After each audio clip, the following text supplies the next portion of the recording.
The ANC and DA have finally struck a deal. According to multiple extremely credible reports, they have found a power-sharing agreement that will see the DA get 6 ministries in the new Ramaphosa administration's cabinet, and it looks like it could be announced tonight. It is Sunday, and it is 5 to 10 in the morning on the Lord's Day of Rest. Our politicians do not let us rest. And there's even more drama and controversy because in the last 48 hours, both the Economic Freedom Fighters and the MK party have independently approached the ANC to try to scupper the deal, get the GNU gone, or at least get the DA out. And it looks like those attempts have failed. But you don't know, because South Africa is a movie, particularly our politics. Welcome to the Watch Party. This is the issue with Dan Corder and the issue with what on earth is going on with this new power sharing agreement that we've all just found out about that the president may well announce tonight. So, for the last 2 weeks, we have been subjected to the very embarrassing, pitiful, honestly quite pathetic public squabbling between leaders of the DA, leaders of the ANC, and a bunch of others. And it even looked a few days ago like the whole deal might be off, although, frankly, you know, us on this channel, we did not believe for a second that either the ANC or the DA would walk away from a power-sharing agreement. But there was fighting over who would get what ministries, what the DA wanted, what the ANC was willing to hand over. It looked like there was a deal for 6 ministries. Then there was a sleight of hand and a change of position. But ultimately, as of this morning, they have now found themselves a deal where the DA will get 6 ministries as the ministers of those ministries. They are Agriculture and Rural Development, Forestry, Fisheries and Environmental Affairs, Home Affairs, Basic Education, Public Works and Infrastructure, and Communications and Digital Technology. I'll get to the deputy ministries in a second. Just so that you know, it seems as though the power sharing agreement was in trouble a few days ago because the DA wanted the Minister of Trade and Industry, and they claim, or at least leaks on their side claim, that the ANC was fine with that until maybe Wednesday, when the ANC said, we don't want to give you that very powerful ministry, we'll give you tourism instead. The DA had a frothy, according again to the leaks on their side, and eventually, allegedly, on Friday in a meeting between Cyril Ramaphosa and John Steenhuisen, Cyril Ramaphosa said, we won't give you trade and industry, but instead of tourism, we'll give you agriculture and rural development, and Steenhuisen and the DA was happy with that. Very interesting, though, because up until now, agriculture and rural development, that ministry also included land reform, something that the DA does not have a good vibe with at all. It looks like this new ministry is going to be reshaped. So it's going to be just agriculture and rural development with land reform removed and put somewhere else. And there are a few other ministries that are going to be changed. For example, mineral resources is going to be removed from electricity and energy. Well, electricity is going to join energy, but mineral resources are going to be removed. So let's look at these 6 ministries that the DA have secured under this agreement. And they're very interesting and important ministries, right? I call them PR ministries. The reason why is these are ministries that are very real in the lives of us South Africans. They are ministries that genuinely, deeply matter to us. They're in our homes. They're in our day-to-day. Home affairs. Like home affairs, all of us South Africans have a profound, generally traumatizing, often conflict-avoidant attempt at a relationship with Home Affairs, the Department of Home Affairs.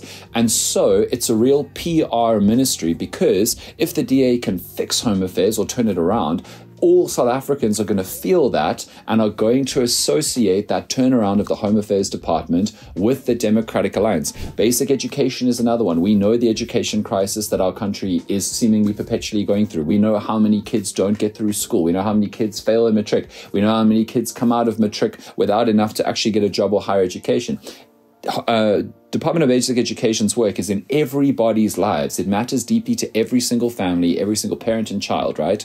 And so it's a PR ministry. If the DA does well, then in like correcting the course of our basic education department and basic education system, people will feel that and know that in a real way in their lives and associate that with the Democratic Alliance. Similarly, public works and infrastructure, the maintenance of our infrastructure, our roads, our bridges, you know, the actual structural functioning of our country is now going to be led by a minister from the Democratic Alliance. Again, if they turn that around in a very real, meaningful, accessible way, people will associate that good work with them.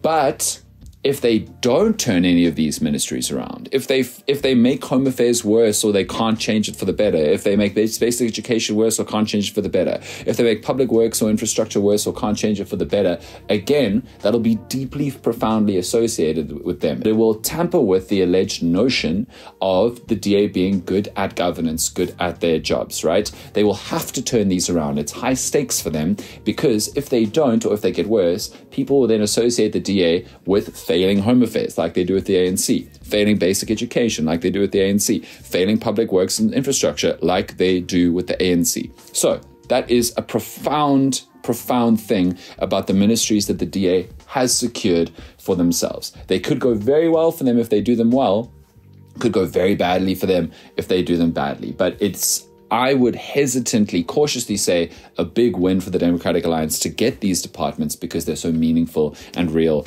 in people's lives. Let's look at the deputy minister positions they seem to have got. Finance, trade, industry and competition, energy and electricity, which, as I said, is a new portfolio, a new ministry without mineral resources, higher education, small business development, and water and sanitation. All of these, again, hyper vital ministries that the DA will want to be involved in deputy ministerial positions, but ultimately, whether they rise and fall is not a direct reflection on the Democratic Alliance's work, because ultimately it comes down to blaming the minister and the party that the minister is attached to if a department does not go well. But it means that the DA is involved with the ANC in all of these key ministries, and they are really, really big ones.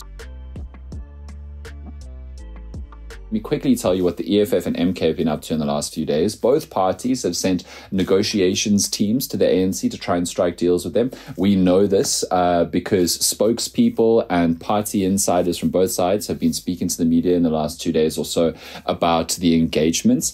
The EFF essentially wants the DA out, as like many people called at the beginning of the negotiation process after the election happened. You know, the ANC could nearly rule alone with the EFF across the whole country. They fall just short of a majority, need a few more parties, and the EFF wants the DA to be thrown out instead of them, but it looks way too far down the road now for that. With the GNU that Ramaphosa has been able to assemble getting nearly 70% of the vote, all of these negotiations and agreements that seem to work well for the ANC, it's unlikely that there will be any kind of change in that. It looks like the EFF has either moved too late or always knew they'd be turned down, and so strategically wanted the public to feel like, to know that they were trying to strike a deal, so that if this ANC-DA deal goes badly in the long run, the EFF can say, we tried to fix it, we tried to do something differently, keep the DA out and save them.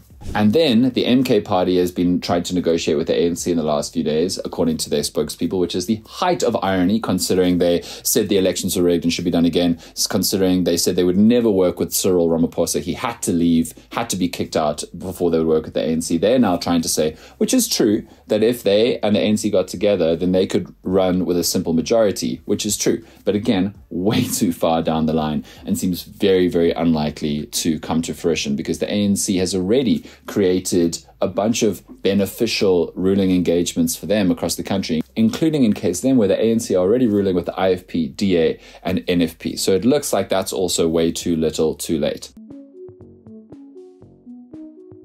So that's the state of play, according to all of these hyper-credible reports. Now, of course, something could change in the next few hours, but it really looks like this deal may be announced any moment now, maybe even tonight. What do you think?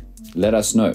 It's by no means done, the negotiations, because even if this deal is done and concretized, there are still so many other parties, like 9 or 10 other parties in this GNU, who are also going to have to be assigned various positions across the government. But this looks like the state of play for the new 7th administration of the South African government.